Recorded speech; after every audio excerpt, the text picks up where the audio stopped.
आगे बढ़ते हैं, अहम खबर दें आपको। बानी पीटीआई के खिलाफ 190 मिलियन पाउंड और Toshakhana case. Islamabad high court ने जेल ट्रायल के खिलाफ फैसला महफूज कर लिया। Chief justice Amir Farooq justice Tariq Mahmood ने समाअत की है।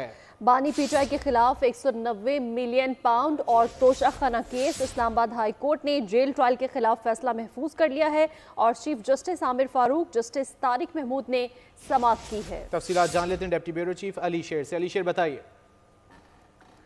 जी बिल्कुल, बानी पीटीआई जो है, बानी चेयरमैन पीटीआई, उनके हवाले से 2 केसेस है जिनका जेल ट्रायल चल रहा है। वो एक है 190 मिलियन पाउंड का और दूसरा है तोशाखाना नैब केस जो है उसमें। तो इसकी समाअत जो है वो चीफ जस्टिस आमिर फारूक और जस्टिस तारिक महमूद जहांगीरी ने की।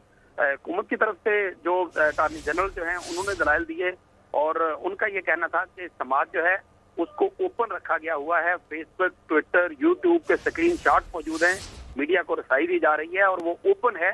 जबकि जो शोएब शाहीन है, जो बानी पीटीआई के वकील है, उन्होंने कहा कि इस तरह की ओपन समाअत हो रही है कि जिसमें उनके जो वकला होते हैं, मुअव्वन वकला, उनको नहीं जाने दिया जाता। उन्होंने मुख्तलिफ जजमेंट के हवाले भी दिए।